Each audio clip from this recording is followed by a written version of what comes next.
Yes. Okay. We are live. Happy Saturday morning to you, everybody. If you're watching this live, well, nobody is yet because I didn't tell anybody we were doing it. It's a surprise. You'll be in a moment. People will start joining us and they'll see that I've got the great Tim Wise sitting here with me. I said, Tim, I really been bugging Tim to talk. And I said, could you just put on your best hoodie? I'll put on my best hoodie. Yeah. And we'll just Saturday morning it. And he said, yeah, good to see you. Thank you for being here. Good to see you. I would have worn the hoodie regardless, because that's pretty much my leisure wear when I'm sitting around the house on a cold Saturday morning or even a warm Saturday morning. It doesn't matter. I'm pretty much going to be in the hoodie. If it's summer, I've got the AC cranked, I'm wearing the hoodie. If it's winter, it's cold, I've got the hoodie. It's nice to not have to actually go into to work. And well, you go to your studio. You get to go to your studio. It's sort of nice. You can dress how you like, right? Well, yes and no. I feel like you're fucking BSing me a little bit because I've seen you on other shows. I've seen you on television. I've seen you at conferences. I've seen you in other interviews. I feel like you dress with the equal amount of respect that you have for the host. Oh, that's not true. No. Well, when I'm doing a Zoom, I will dress like this pretty much all the time. Now, if it's a speech for a conference, yeah, of course, right? But no, when I do Don Lemon's YouTube show, I wear a hoodie. I think I had a hoodie on Joy Reid's. Okay. All right. So all of you equally. So yes, absolutely. I did not realize. I'm going to go try to find that. If anybody can find that. I think that's right. And if I'm wrong, I'm going to feel like a real schmuck. But I'll wear a nice collared shirt for you next time. Are there some other shows that you do like kind of regularly? Like I try to get you every month. I'd take you every week, but I try not to take advantage of people for free work. No one that often. Don's had me on, I think 3 times. Joy's had me on a couple of times since she started her show. I wonder about that. I sometimes wonder about your demand. I'm like, why? Like you're one of my audience's favorite guests, and you're always good as a guest, as we're about to prove when we get into it here. I'm making small talk. Yeah. But I sometimes I wonder what that is. I don't know why you're not maybe you're not willing to do it. Maybe you don't put yourself out there. I'm very willing to do it. I think there are people we go in waves. I was on everything in about 2009, 2010, 2011, 2012, that period. And then, folks move on, right? To the younger. I don't know. I don't think there's so many. I frankly don't think there's very many people in your lane, if you will. Let me lower yourself to that kind of lingo that we're now living with, because there's so many lanes. I think I use it, but I think maybe that's what it is. There are so many lanes, right? That as a result, the options people have for what they can tune into, who they could have on as a guest, they could just go on Twitch and watch Hassan Piker talk for 9 hours if they want to, right? And so when you've got a lot of progressive voices, or even for that matter, right wingers who have their right wing voices, there's so many now, right? I understand. This is the final thing I'll say. No disrespect to anyone else. Frankly, there's some really, really great, passionate, articulate, brilliant, young people on the internet saying things, but none of them can hold a candle to you, not even close, because you have a historical perspective on it and a scholarly approach. And if that wasn't enough, the way that you communicate is far better than pretty much any of them. And they're all editing this shit out of themselves. I rarely edit Tim. Now I put everybody through an AI, mostly to take out my dumb stammering and stuttering. But you're just so much better than all these guys. Now, to get to, though, another point about you is, I think maybe sometimes people, producers, bookers, hosts, pigeonhole you as a race guy. You're an expert on race, but I mean, I think every time we talk about gender and any of these other kind of identities, intersectionality, history, but I'll also just talk to you. I plan today to ask you about a couple things that had nothing to do with that, because I always going to get your take on things. So to me, you're one of the best guests I could have to talk about almost anything. Well, I appreciate that. I do think you're right. I think that bookers on shows, CNN, MS Now, or whatever it's called now, all of those, right, are definitely, they do say, well, you're not a general contributor. You're not one of our general contributors. Therefore, we don't care what you have to say about the boat strikes, in the Caribbean, or we don't care, what you have to say about, whatever, tariffs or whatever, because you're not that guy. Now they can have, 15 other people on their shows who are not experts on any of those things, but who have an opinion on them, and that's okay. But then those of us who it's actually not okay, because I'm part of that problem and always have been and will continue to be, gladly. But the point is, because by the way, I think this is somewhat true to a certain extent. If a big platform or network invites you on, generally speaking, go. Because even if you feel dirty about it, you're going to bring people back to where you are. And in my case, I got, if I went on some awful place and then people came over and watched me with you, then I win. We win. The only time I never turned anything down, the only time I ever turned a big opportunity down was back when Tucker had his Fox show and he wanted to have me on. Oh, well, yeah. I mean, if they're not good faith, if they edit, I wasn't going to do it. But no, I was saying, as being part of the problem. The other quality I didn't afford to you, because it was hard for me to say, is you're also very, very funny. And the point being, if you go on cable or on any of these segments, if it's me or you, you're 9 times out of 10, you're going to be better. And only on 1 or 2 things might I have an edge on Tim, but probably even not, because when you go on to do 2-3 minutes, even if it was an issue you had no credibility or knowledge of, all you need to do is read a few articles and then be able to deduce them and regurgitate them in cable news fashion. You can do that as well as anybody. You would have a hard time maybe tightening something up, but you would do it. You do it. And so if it were on these boat strikes, I absolutely would rather get your take on it than some other general contributor's take on it. Because you're going to be original and thoughtful and smart and funny and historical and credible and look at it from a vantage point that one of these other contributors wouldn't. So you should be on commenting on everything that I or other people are unfortunately asked to comment on. I think I need that whole riff that you just did as a blurb on my website, or I need to walk around with that like as a placard. That was very kind of you. It's a weird thing, because it's hard to get through to break down a producer, a booker's idea. And it's been a good thing for me, because sometimes they think like, if we got to talk about like comedians and free speech or something, there's only these 3 guys. Right. And I'm one of them. Or even like with audience warm up, I was so much in that lane on the comedy politics shows. They're like, there's only 3 guys. And I'm just like, there's a ton of other people. And by the way, a lot of them aren't in my category. But in this case, to you, that's what I feel about you, which is a good way of getting into asking you about some of these other issues that aren't necessarily about race. Obviously, I want to talk to you about the obvious, the Somali nonsense, horrifying stuff. And yesterday, our commander and thief got rid of free admission to parks for MLK Day and Juneteenth, and made free admission for parks on his birthday, which is the most outrageous caricature. We're going to get to those 2 in a moment. I'm sure Tim has plenty to say about them, but I did want to ask you about your feeling on these boat strikes. And the reason why I want to ask you about it is because you and I were talking back during the Iraq war, during the Afghan war. We talked about torture. We talked about war crimes. You can speak to that. And I just think this is such a horrifying thing that is continuing to happen, that we're blowing up, I think, unarmed boats. We don't know who they are. And then we're killing them if they're still there swimming, shipwrecked, and I just wanted to get, your take on the philosophy behind that, and the fact that a certain percentage of Americans have no problem with that. They also didn't have a problem with torture, which I think is different, but still, what are your thoughts?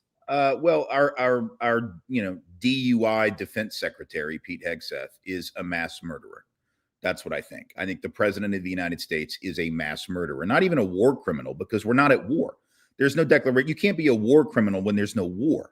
The fact that you say you're at war with people doesn't mean this is not an actual armed conflict. It is not recognized as such. It has not been authorized as such. And so this isn't a war crime. This is just mass murder. That's what this is. This is Pete Hegseth wanting to turn, the world's stage into some kind of video game. And Donald Trump all too happy to let that happen. And let's be clear, this is not unconnected to race, because you and I both know that there is no way in hell that they would bomb boats. If there were, crafty Nova Scotian fishermen who were bringing fentanyl into the United States, right? Coming around, the edge of the country, and coming in and bringing fentanyl from Canada. there's no way in hell that they're going to be bombed. They might be arrested. They might be stopped. They might be prosecuted, but they're not going to be bombed. This is what we do to brown people and or black people. It is something we do only to those who we view as fundamentally inferior to us. The reality is that the vast majority of fentanyl in this country and other drugs, especially fentanyl, is being cooked up right here in the United States. Right? We're not going to go bomb. We didn't go bomb, the rural areas where they were cooking up meth when meth was the big thing in the early 2000s. We didn't do that. This is the kind of thing that we only reserve for people who we believe to be inferior, and there is a color-based scheme to that. So, it's mass murder, for which these individuals ought to be prosecuted, not just for war crimes in The Hague, but literally by whatever international body or national body could be used to prosecute them, and not just for war crimes, but for actual homicide. That's what this is. It's sadistic, and they take a pleasure in it. That is so. This is the thing that I think is so troubling. It's one thing to believe that the drug problem requires a militaristic response. I think that's absurd, but we could have a conversation about that as a matter of public policy. But whether it's this or whether it's immigration, where again, you can have a more restrictive view about what our immigration policy needs to be, and we can have a conversation about that. But when you take a sadistic glee in harming people, when you take, yesterday, I don't know if you saw the clip. This is the only way I can interpret it. Tom Homan was speaking at a Turning Point event, I think it was. And he said something, which I don't happen to believe that he believes, but he said in front of these Turning Point folks, that's Charlie Kirk's old organization, said that he doesn't want anybody to get hurt, whether that's ICE officers or quote unquote illegals. And somebody yelled out from the audience that he was a traitor. Now, I have to assume that that's because he said he didn't want quote unquote illegals to be hurt either. In other words, how dare you care whether we hurt them? The sadism of Stephen Miller, Nazi Ferratu, who only comes out at night when the sun is down from his crypt that's why they're building the East Wing, I think, to allow for him to have this ballroom is for him to have a place for him and I don't know what you call, it's not a coven when it's vampires. I don't know what it is, but what a gaggle of a pride. Well, it's got to be high. It have to be high ceilings so that he can sleep at night as he hangs from them upside down because he's back. And they have to have very good blackout shades. I don't know what they're going to do with those big ass windows that they're constructing, but in any event, the sadism that he manifests every time he opens his mouth, it's not just that he views things differently, perhaps from how we do, clearly, but he just takes such glee in hurting people, as do those TPUSA folks with Tom Homan, as I think Pete Hegseth does. That's the part that I wish Americans would understand. We can have disagreements about policy. That's how politics operates. It's fine, right? Well, but there's a difference between disagreeing on policy and disagreeing on the fundamental ways that we ought to treat. When you drag children away from their mothers and they're screaming in the street, when you launch a raid on an apartment building in Chicago and bring children out in the middle of the night half naked and put them in cars for hours before you figure out, oh, there's actually nobody here that's broken any law. That's just sadism. And that's the kind of thing that I would hope that all reasonable conservatives, even people that voted for Donald Trump, which I find a horribly unreasonable choice, but still, I would hope, and I would imagine that there are people who voted for Donald Trump who, when they say they didn't vote for this, even though in effect they did, maybe they didn't realize they were. Well, now they do. They should have been paying attention. The rest of us knew it. And now the question is, what are they going to do about this sadist in chief and his sadistic minions running around doing this, treating other human beings like garbage?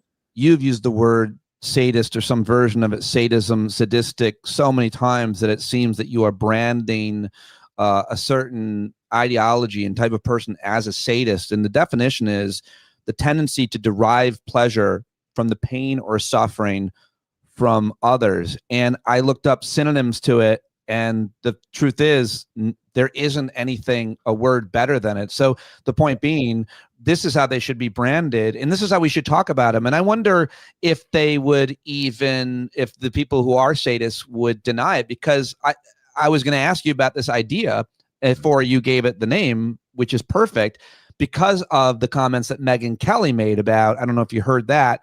She's one of the most influential people in talk. she should be said. She's on corporate media, Sirius XM, my old place, and she talked about wanting to watch these guys bleed out and suffer. Right. And again, why do you have to go there? Again, Megyn Kelly, of course, this is someone who also, reminded us that both Santa and Jesus were white back in the day. So we know what to think about her. But let me just get you to answer this specifically, because we don't need to give her any credit. These people that are on the radio are just tapping into the sadism that exists in our country. So my question to you is, what is that? What percentage of it? Because that is a strain, a quality that you need to have, I believe, to support someone like Donald Trump, because he's a terribly mean person who also seems to derive pleasure from. I think, on the one hand, I think that the percentage of Americans who are really bought into a sadistic kind of mentality is the minority. I certainly hope I'm right about that. But I think that if you're trying to market yourself, you're trying to, you're doing rage bait, clickbait, trying to get eyeballs, listeners, make money, which is what Megyn Kelly's doing. It's what all these people are doing. They get paid. The more outrageous they are, the more money they're going to make. They know that even if that percentage of Americans who's truly sadistic, let's say the hardcore of the Trump base, right, which are really bought into that kind of mentality, even if it were only 25% of the American population, you can make a lot of bank off 25% of the American population. You can keep their eyeballs glued by making them angry, by tapping into that sort of lizard brain part of all of us, right? That non-evolved part, which is just about in the amygdala, the fear receptors of our brain, right? The idea that it's not executive function of the brain. It's the part of the brain that responds to threat, that responds to fear. And that's what she's doing. Because keep in mind, this is somebody whose politics, she's the one, she had nothing but criticism for Donald Trump. And Donald Trump said all kinds of horrible things about her back in the day in 2016. This is somebody who's just like Tucker Carlson. They've all moved where the money is, and where the money is in rage and sadism and saying the most outrageous thing in order to get the eyeballs and the ears of the listening public. And so I don't know whether it's genuine, and I don't know what's worse. I don't know whether it's worse to really be a sadist or just play a sadist on the radio. Oh, it's worse. Oh, I'm sorry. I'll help. Yeah. What's worse? It's way worse to not be one, but to make money as one. Like, I always question how people earn a living. I judge everybody, including myself, on how you earn a living and the humanity or lack of humanity or what you're doing to contribute to society and your life in any way. If you're making it, I know a lot of people feel guilty about how they make money, and so in a lot of their free time, they volunteer, or they give a lot of that money away, whatever. But this is one of the worst possible things you can do is fan the flames of hate and sadism and rage to make money, to divide people, to get votes. But that's what they have always. Especially if you don't even believe it, right? I think that actually is objectively worse. I was being a little disingenuous when I said I didn't know. I think it is worse, and it takes me back. I think I may have told you this story before. Years ago, I used to. Back in the day, I had a habit of debating Dinesh D'Souza on college campuses. Yeah. I don't know why I did this, but I was building my name recognition, and he already had it, and so I probably in some ways was taking advantage of him. I was also beating him time after time after time. So that was fun. But the last time that we debated it wasn't even really a debate. It was more of a panel at the University of Minnesota. We were brought in by the South Asian Students Association, and we were on a panel. And afterward, and we had gone at each other at that point for, 6 or 7 years, at least once a year, 8 times in all. And, and this was before Dinesh went on the birther stuff with Obama. This is before, he's definitely gotten more reactionary. But even back then, he was saying horrible things. He had just published The End of Racism, which is a book that basically says, among other things, that slave owners treated slaves pretty well because, after all, they were their property, that kind of stuff. Or saying things like, black people need to close the civilizational gap with whites before they're really worthy of equality. So he was saying horribly racist things, and I was going after him in these debates, and it was pretty contentious. I certainly didn't consider him a buddy, but we got back to the hotel, and we both had to talk to the clerk at the front desk for some reason. And I was just being polite with him, making small talk, and he said, Tim, you and I really ought to figure out a way to take this on the road. Like, just go to the Ivy League schools where they'll pay us really big money. It was like he wanted to make it a traveling road show. Yeah. And I realized in that moment, and then I thought back to the time before that we had debated at the University of Oregon Law School, and afterward I had throttled him so badly that one of the conservative students, or a couple of them, came up afterward and they were like, "Why do you do this?" This is what they said to him. Yeah. "Why do you do these?" And he said, "Well, I think it's very important to come and support conservatives beleaguered on these liberal campuses." And they were like, "Please don't. You're not helping." So he knows that he's losing these debates. And I'm not trying to say that as some point of pride or ego, like he's just not very good at the form, but he's losing and he doesn't care, right? He's getting paid, and he's getting paid very handsomely. Yeah. And he's willing to act like we're buddies. And as soon as the cameras are off, or as soon as the audience is filed out of the auditorium, it's like, "Hey, buddy, want to go on tour with me? We'll make a lot of money together." And I remember being horrified because at that point, somebody had asked me, "Do you think Dinesh believes all this bullshit, or is it just an act?" And I thought he believed it, but I don't know. And that scares me about, if I don't know, I would rather deal. I would rather deal, I'll be honest, with Nick Fuentes, who I think is an honest, dyed-in-the-wool Nazi, than somebody who just pretends. Nick is not pretending, because he started that shit in the dorm room at Boston University or whatever when nobody was listening to him, and he's still saying it. He is authentic and dangerous as hell, but he's not disingenuous. I firmly believe that. Said differently, just slightly differently, or as a point, like he says things that he knows is going to get him deplatformed and demonetized because he believes them. And it's the antithesis of saying something you don't believe to make money. Don Bongino apparently was on with Sean Hannity, who kind of, I guess, called him out, which is weird, and asked him why when he did his old radio show or his podcast, why did he talk about the pipe bomber, make all these things up about the suspected pipe bomber. And I believe, I'm trying to find it now, but Bongino said, "I was paid to lie." He said, "I was paid for my opinion." He didn't quite say, but it's just like that. Read between the lines. He's basically saying, "I was paid to say whatever my audience wanted to hear. I didn't have to actually do research. I didn't have to look." And therein lies the problem, a huge problem in my mind that I've diagnosed over and over and tried to, which is that the right-wing media guys say whatever they want, and it creates an ideology, and then it creates a candidate, and then that candidate, Ron Johnson, for example, in Wisconsin, becomes a senator, and then that senator who loved this radio show and became this person because of Mark Levin goes on Mark Levin's show, and Mark Levin yells at him for not being able to govern, and it's because Ron Johnson is trying to point out the difference. It's different to govern or to be in government than to be on the radio saying shit that has no consequences but to divide and get ratings, and then they can't get the job done, i.e. Don Bongino in government right now. And now he's got egg in his face, or I guess he doesn't, because who gives a shit about this whole pipe bomb thing and everything else. Right. No, I think that's the crux of the problem. And so getting back to the sadism piece, what we have is a cultural problem, in not so much between left and right. This is only tangentially about that. This is really about the character of the conversations that we have in the country, and the need for this ever increasing level of rage and hostility. And I will be honest, I know that I've contributed to it at times. We all have contributed. We've all fed into that sort of rage machine.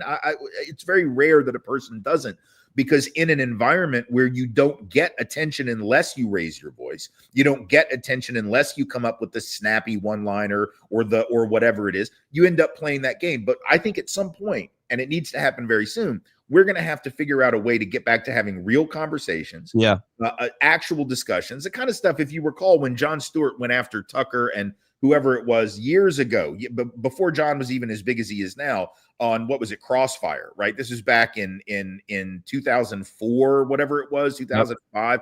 And he said, "You guys are just, what are you doing? You're destroying America. You're just this whole format of yelling at each other for ratings." And that was 20 years ago, or however long ago it's been. 2004. Yep. 2004. And it's only gotten infinitely worse, in part because of the technologies that help make it worse and I think bring out our worst instincts, but also because we just haven't been able to have a conversation about the humility that it takes to actually govern a country. So the humility that it takes to act. It takes humility to interact with your neighbor if you're doing it right. It takes humility to take care of your kids. It takes humility to do just about anything that's worth doing. And yet in this country, we don't believe in that. And we're led by a guy who is the avatar for whatever the opposite of humility is, right?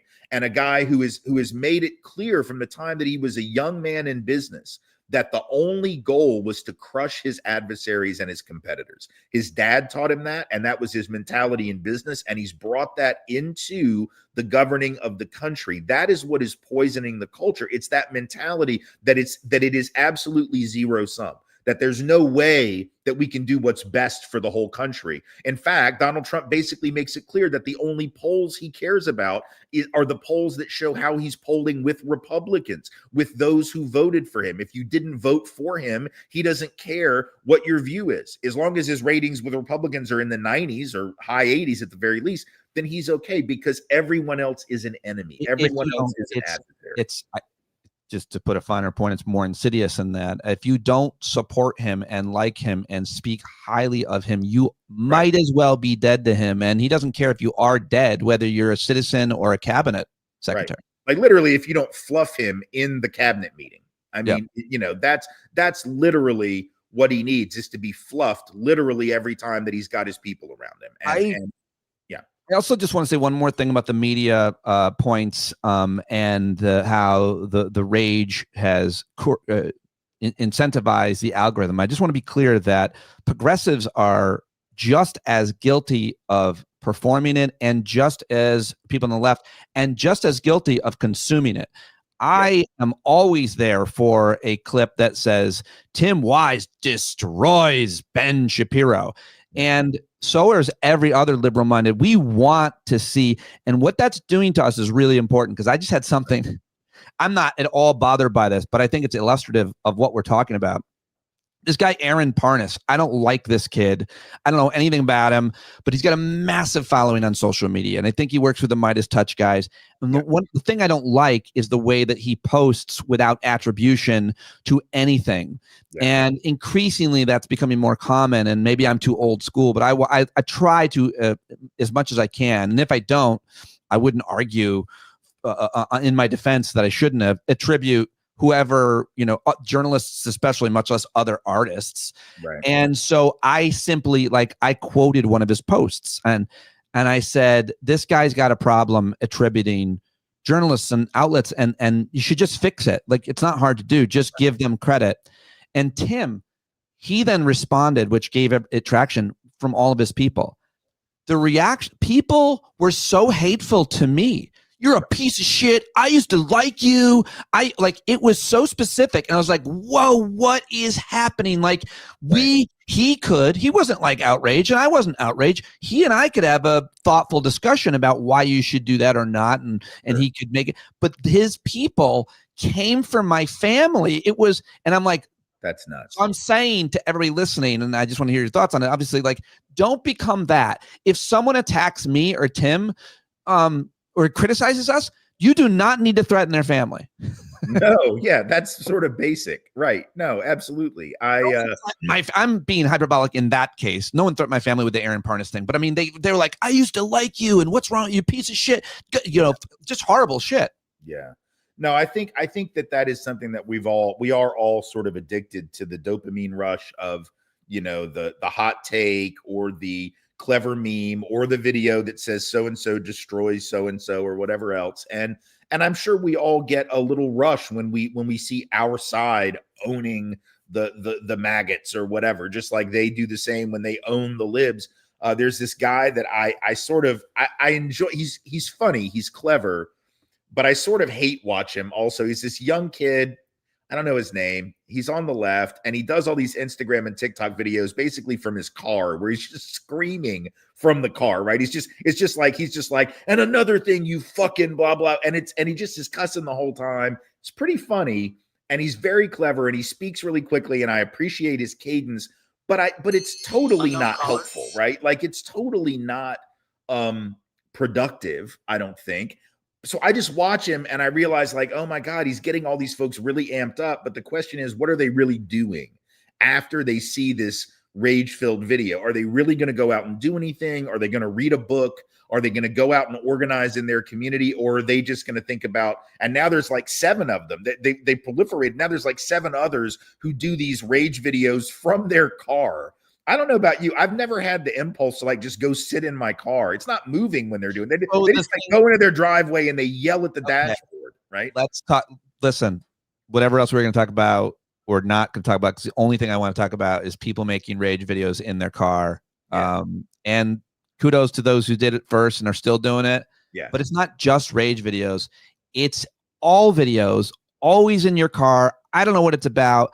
I'm self-conscious. I made a video recently of a commentary of just me for 2 minutes. I had 2 solid minutes of thoughts on something while I was walking. And I tried to make it a little funny, whatever. And I'm self-conscious of doing that more. Yeah. But I'm even more self-conscious in general of being performative in any way. I'm always performing. Don't get me wrong. I'm always performing, but I like being too performative or being in such a way that seems disingenuous, fake, or phony.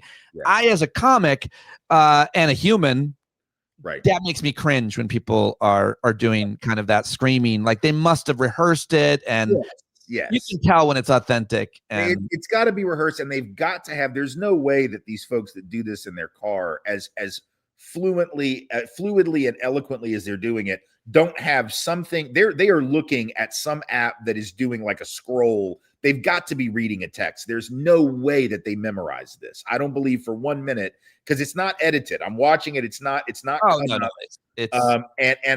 but I do worry about, like, what are these? If I walked out of my house and sat in my car and just started screaming, I think the neighbors would call the cops. Or if I went to like the Costco parking lot and I'm yelling at that cannot be the sum total of our politic, right? I'm sorry, but you could wake up, be half asleep, Tim Wise, and do a better 5 or 10 minute rant, much less 2 minute rant, than almost everybody we watch. So the fact that you don't do it is actually the problem. Like, we're criticizing and making fun of people who do it. Meanwhile, the best of the best is like, nah, I don't want to make any videos and post them. Too special. Yeah, I'm too special. I mean, you don't have to be in your car. Tim, we'll take you anywhere. We'll build you a rage stage if you want, because you actually are credible and good at it. And by the way, don't need that's why I think you're such one of the greatest guests. You're so good at talking. That's why people love to book you to speak and so on. You're real good at it. And yet you don't have like a massive TikTok, whatever, Instagram. You should be doing these 2-minute videos every day about fucking everything. And I always say that to you on and off the air, because there's so many lesser, weaker people, including me, doing it. I'm here every day, but usually platforming someone like or similar to you. So, okay. Got to ask you about a couple things. What is the state of the MAGA movement? How are you referring to it? We see this fracture. We see this divide. I'm calling it hoods off. Somewhere you inspired me, probably with that. But like, from what we've seen and what you've seen of the American right and covered it your entire career and life, and me too, we've seen a lot of changes. Now there is a fracture, I believe, and a lot of other smart people I think do as well. How are you seeing it? What terminology would you use? Where do you see it going? I would call it, by the way, to be a little bit more specific, the kind of Nick Fuentes hoods off. And the phrase I'm using that I think is most accurate is not Nazi or fascist, but Christian white nationalist or Christian white supremacist. That's what he's leading. And then I'm not going to call them establishment Republicans, but basically the rest of MAGA is how I would call that, or the conservative movement in general. What do you think's happening right now on the right? I think you're right. I mean, I think that this has always been a movement that I think was motivated largely by white nationalism or Christian nationalism, among other things. But I think that the divide now is very clear. They have gone all in as sort of the Afrikaner party at this point, both literally and figuratively, right? They are essentially capitulating to the worst impulses of the worst people in the coalition. Now, I'm not suggesting that everyone who ever voted for Donald Trump is a white nationalist or a Christian supremacist. I don't believe that. If you've been with them since 2016 and you were an early adopter and you're still with them, then I think there's a pretty good chance you might be in that crew. But I realize there are people who are just incredibly, by their own admission, low information voters who don't really understand how inflation works, who don't understand how the price of gas get set are eggs, and who might have gone out and voted for him thinking he was going to help the economy. If you're still believing that, then my guess is it was never about the eggs or the gas. There are people who were jumping off of that train. The polls certainly suggest that. Some of the more recent elections certainly suggest that. We just had a special election here in Tennessee, in Nashville, in a district that unfortunately I am not in. It's just down the road. The Trump 22 district is now went for the Republican by only 9 points. That happened because a bunch of the counties that are part of that district shifted to the Democrat. And that includes counties that are still very Republican, but there are people in those counties that are like, yeah, this is not working out the way we thought it was going to work out. So I do want to differentiate between those people and the hardcore, but the hardcore of the MAGA base absolutely, positively are more in the Nick Fuentes and Tucker Carlson camp, the far right, the white nationalist, Christian nationalist camp, than they are, the Scott Bessent, Treasury Secretary, tariff camp. That's not really their thing. The only reason that those folks might like tariffs is because they can stick it to brown people around the world primarily. So even for them, that's race and that's culture. But I suspect that this is what the right has done. This is the David Dukification of the Republican Party. And as someone who was involved in the defeat of the actual David Duke 30 years ago, it really pains me to acknowledge that David Duke lost that election, but won the larger war, because now what the Republican Party is saying in its MAGA version is precisely the kind of stuff, and actually more extreme than what David Duke was saying in 1990 and 91, when he was still having to play games and he was still having to, downplay the white supremacy and act as though that wasn't who he was. And now here you've got a president who is calling entire swaths of the country garbage because they happen to be from Somalia, or saying we're going to revoke, the favored status for Haitians and kick them out and keep them from coming. And we're going to keep all the trash people, quote unquote, out of the country. And now they have State Department documents worried about the de-whitening of Europe. I mean, they're just openly saying these things now in ways that no Republican Party candidates or leaders in the last 30 or 40 years had been doing. They're not dog whistling anymore. This is all bullhorn politics, shouting it from the rooftops. And I think that's what Democrats have got to come to acknowledge. That's who the enemy is at this point. This is not Bob Dole. This is not Jack Kemp. This is not Ronald Reagan. This is not even Newt Gingrich in his 1994 version. It is a politic that is far more noxious and poisonous than that.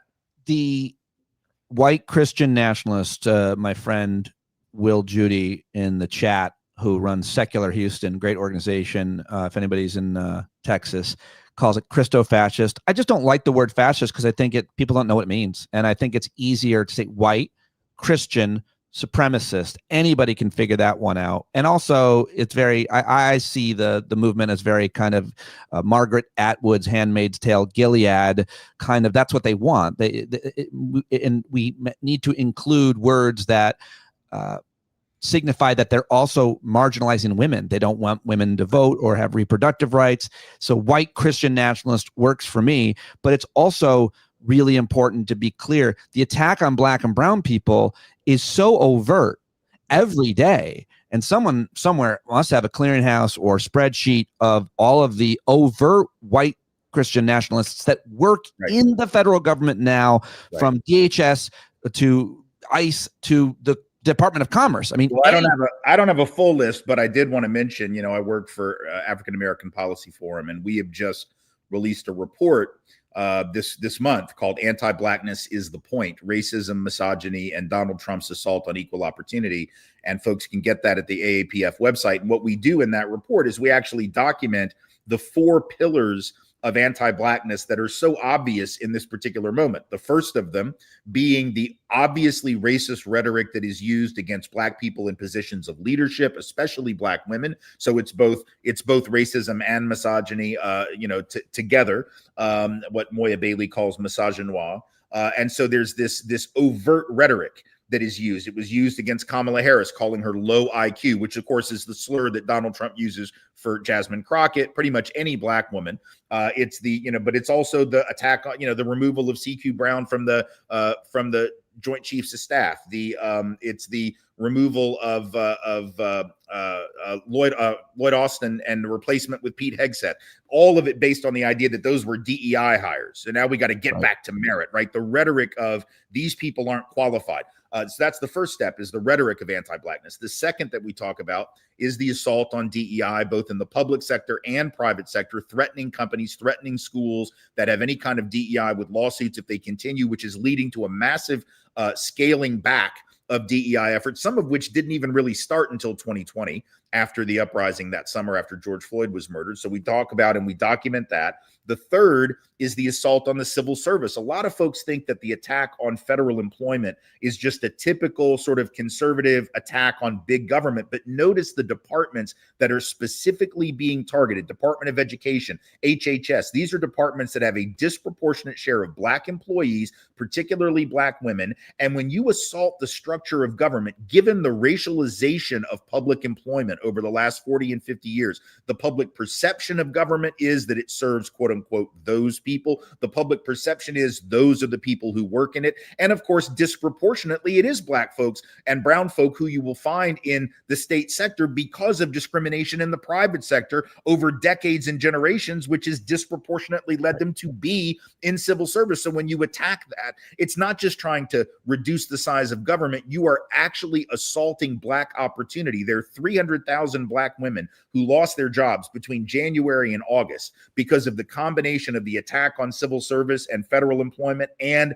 the attack on DEI disproportionately. So that's a third pillar of anti-Blackness. And the fourth is, of course, the assault on Black history and Black memory, whether that's K-12 book bans, whether that's the Naval Academy banning books by Black authors and also by some white authors like myself that talk about racism, whether it's the removal of artifacts and narratives and exhibits from museums like the Museum of African American History and Culture in DC. All of those four pillars combined demonstrate that this racism is not just generic and it's not just some sort of free-floating thing. Anti-Blackness is, as the report says, the point. It is the motivating force behind a lot of what Donald Trump does and what this administration does. And it's best summed up by Darren Beatty, who is Undersecretary of State for, I think, Public Diplomacy or Public Information. It's in the report. I can't recall the exact title. But he was appointed by this administration, and he is on record last year before the election saying that if you want things to work, you have to have competent white men in charge. That is an official in the Trump administration who says that. So that's what these folks are about. They're not hiding it. And our report documents with all the receipts the extent of this anti-Blackness. So I'd encourage folks to get it and spread it widely.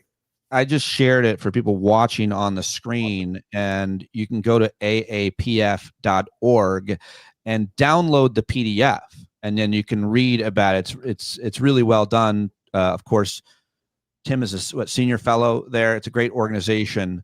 But the answer to my question was kind of this report that your organization put out answers all of the questions about why closing the parks, free admission to parks on MLK and Juneteenth, the way he talks, but more importantly, the policies, the erasure of history, especially. It's so audacious and effective. It's effective, I think, probably. Yeah, absolutely. We document in the report, for instance, speaking of public parks, the removal of true descriptions of history in those parks. There's several examples that we give where, Harper's Ferry, the Harper's Ferry Monument in West Virginia, where they just want to take out the part about John Brown fighting racism and slavery. Well, if you take that out, there's not much left. Or the administration sending a letter to the Boston African American History Museum, which is part of the African Meeting House, which is a place that Frederick Douglass spoke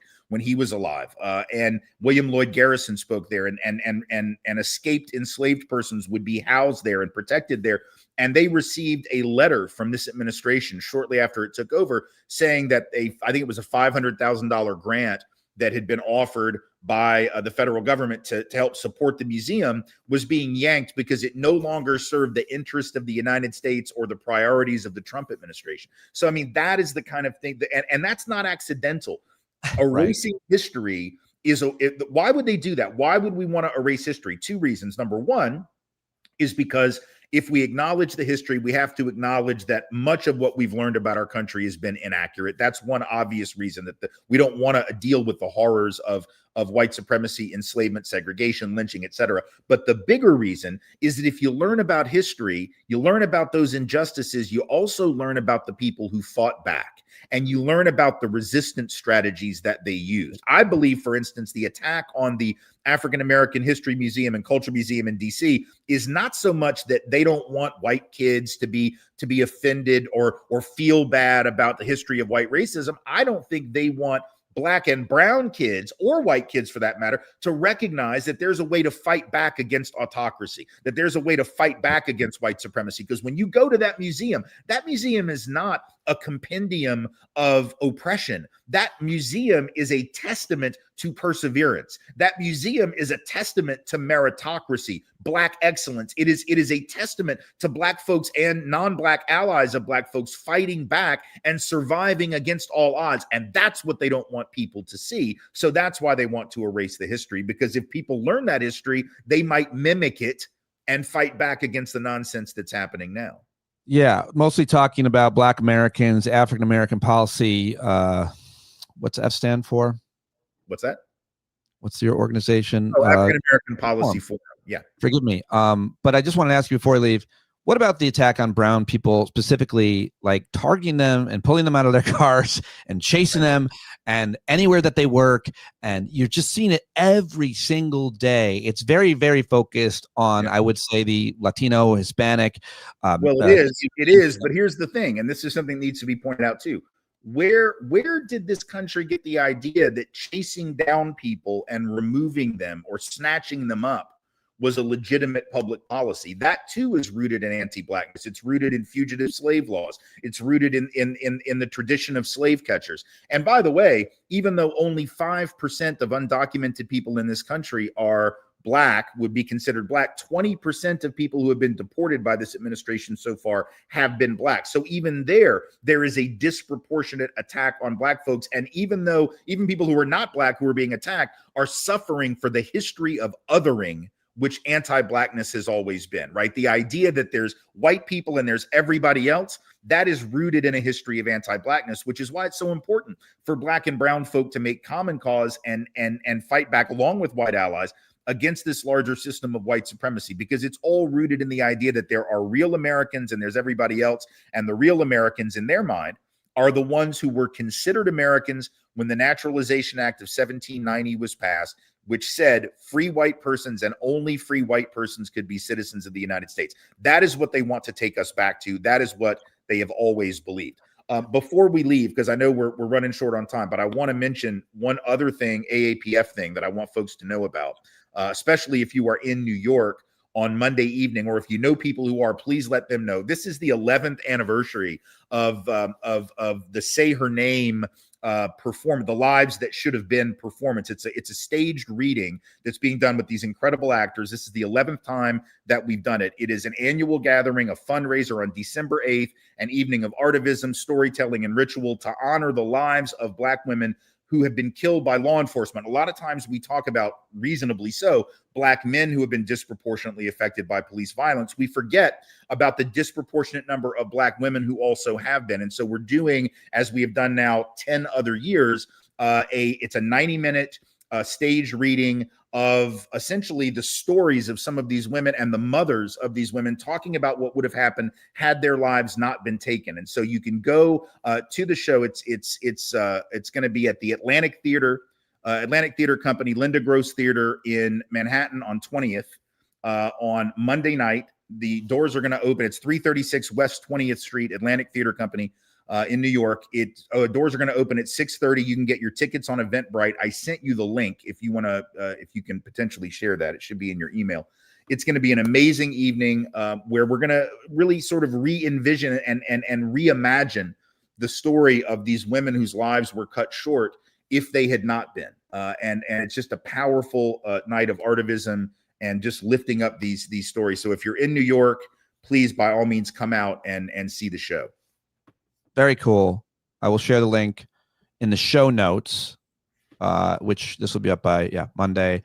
And I think I will go. I think I might go. Please do, and tell everybody that you know to come out, because I really it's just an incredible opportunity to see some really, first of all, some really good actors who are going to be doing this. We've got Tony Award winning actor Kara Young is going to be the MC.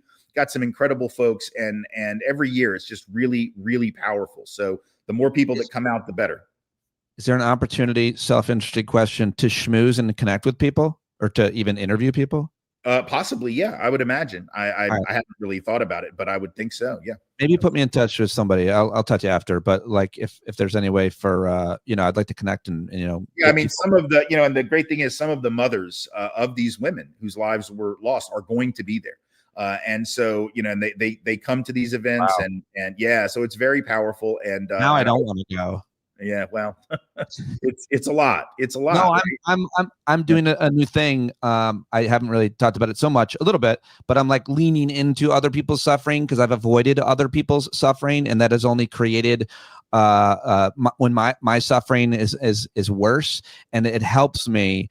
So it helps me feel better when I'm not avoiding it and leaning into. So I joke, the joke is I don't want to be around suffering people, but the truth is I'm actually trying to, I always did avoid it. And now I'm trying not to avoid it. And what's amazing about this reading and the presence of these moms who will be there is their fortitude, their resolve, not only to uphold their children's lives, their daughters' lives, right, but also just to be part of this both healing and activist network moving forward, and reminding us not only, hey, I lost a loved one, which you can understand anyone who loses a loved one wanting to do that, but also wanting to connect that memory to a larger struggle and a larger movement, and to not forget that we still have a significant problem of police violence against folks of color, particularly Black folks, and not just Black men, but also Black women who sometimes get dropped out of the frame. And so we just want to take this opportunity, as we do every year.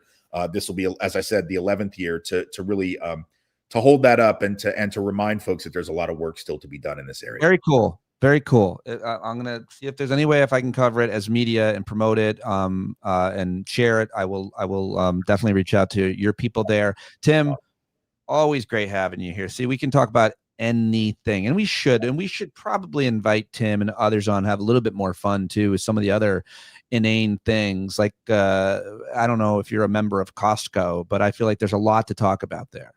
Yeah, it's funny, I tried to sign up to start being a member of Costco this last year, and I was trying to do it online, and it glitched on me, and then I was like, I was too lazy to just drive across town and do it, but I am going to do it. My plan is to do it because it would save me a lot of money. Okay, that's huge news, because as you go through it and as you experience it, I want to document it for people. Your girls are old and independent now, like mine, living alone, and so going to Costco, it's like, is this a place for a one-person household? I feel it might not be, but I will argue that it is. But I want to see what your experience is, and I don't know how much chicken you eat, but I just want to go. I just want to try it. There are some things that I really need to have a lot of. There are a lot of things I don't. But I just want to go for the experience. I think the gas probably. Of course, the problem is it's the other side of town, so the gas that I'll waste to get over there might. You don't have to. At least here, you don't have to. People don't know this. You don't have to be a member to get that sweet Costco gas. Is that right? See, I didn't. I mean, here you don't. Here you don't. Yeah. Maybe. I'll let you know if I get that membership. If I can figure out how to do it. My problem is whenever I'm online and something glitches, I'm just like, fuck it, I'm done. I give up. I give up. It's like when we were trying to get on earlier. Your audience doesn't know this, but the thing was glitching, and I almost just said, fuck it. I don't even want to talk to Pete today. We can't make the technology. I'm done. I don't know. Screw it. I'm going to go back to bed. I don't know. I do want to come back. I do want to come back soon and talk to you. The one thing we didn't get to talk about, but I want to talk about, because I feel like I need to talk about it, is the last week I've spent writing a victim impact statement for the court that I'm going to be reading at the sentencing hearing of one of these white supremacists who had me marked for assassination. She's taken a guilty plea, and she's going to be sentenced this month. Her co-defendants are fighting the charges. They're going to go to trial in 2026. But I had to come up with a victim statement that I'm going to read at her sentencing. She's going to be going away for 25 to 30. And I've been sort of laboring to figure out, like, What do I want to say? How do I want to say it? What is the message I want to offer, both for my own sort of peace of mind and healing, right? But also because I have this ridiculous belief in the power of my own persuasion, which probably people like you puff up because you tell me how incredibly good I am with words. And so there's part of me that's like, surely I can give this Nazi something to think about in the next 30 years that'll transform her life. And I don't think that's necessarily true. And I don't even care. I have to say certain things for me, regardless of the effect it has on her. But I would love to talk about the process of writing this statement and what it means to have to go into court and talk to someone who had had solicited my murder, like literally solicited mine, and not just mine, a couple dozen other people. We had, kill cards with our houses, pictures of our homes, our addresses, our faces. What's that like, That is, I did see you posting something about that publicly and that you were working on it and struggling with it. And I would like to talk with you about it, but not until I know more about the situation and until you kind of come up with it. The only thing I would say is, like everything else that you do, I think when it's done publicly or transparently, like you're doing this in hopes to maybe get through to her and for yourself, as you said. But like if the statement were public, which it will be, if you want it to be, it's a potentially maybe a violence interrupter for someone else who might go down that path. Listen, there's real penalties for these things you do. And more importantly, I'm sure your words are going to have to do with a deeper context there. And so I think it might be something that is not only good for you and this woman, but also for the rest of us to understand motivations and maybe even prevent someone from going down that path. So that's my hope, and I certainly will. I pretty much have it completed now. I can't obviously publish it publicly until I've delivered it to the court. Once I've done that, which should happen in the next couple of weeks, I am going to be publishing it, and then we can come on and talk about it. Because I agree. I think that would be the mistake she made was, well, first of all, threatening to kill people's a mistake, but threatening somebody who can, in fact, as a writer, put something together that could be influential was a huge error on her part, because it means that I'll be able to reach, potentially as many people as more people than they were. So is it a situation where you actually read it in court?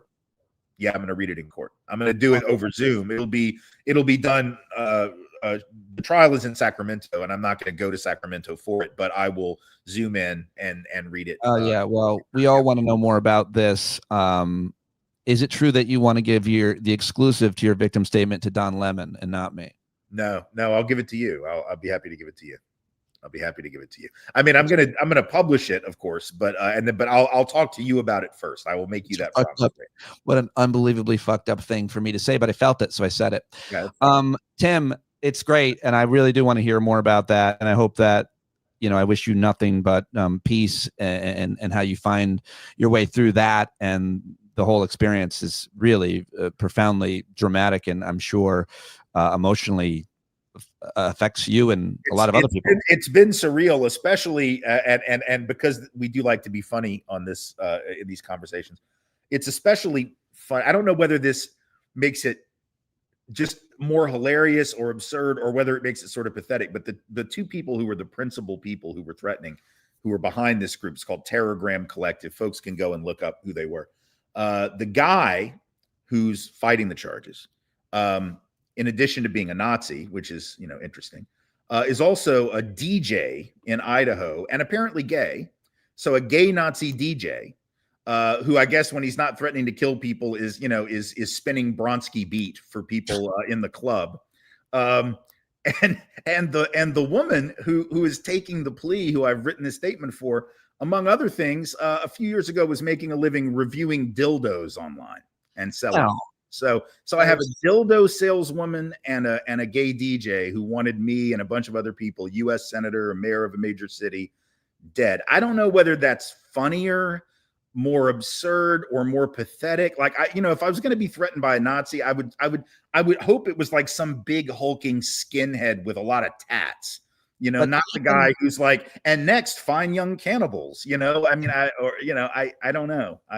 But even that guy has some interest in his life that is the antithesis to whatever he's projecting outwards. Like even that guy might be very much into Smurf dolls or any other kind of weird cosplay. But I do. It's so weird that that woman did that, because I'm actually, the reason why I have to let you go, I'm doing a dildo review segment. Excellent. And my guest for that is in the wings. Excellent. So, well, enjoy that. It's going to be great, I'm sure. Come on in, Gary. Why is he in my apartment? Hold on, I'm not done with Tim. Dildo reviews coming up next, folks. I think you're going to like what we have today. It's going to be a lot different from the last one. Tim Wise. Excellent. So grateful. Thank you very much. Thanks everybody for watching live. Listen to the podcast where Tim will appear on the Monday episode, patreon.com/Pete Dominick for me, and go follow and support everything Tim's doing, especially AAPF. The African American Policy Forum, where Tim's a senior fellow. It's an amazing organization. Really, really great group to support. Tim, thank you, and goodbye, everybody. You bet. Take care. I don't know how to get out. Still here. I lost my screen. Hi, everybody. I'm still here. It's not weird. Good to have you. Tim's gone. Oh, good. Tim left. He didn't have to endure that awkwardness of me just being here alone. Oh, man, that was awesome.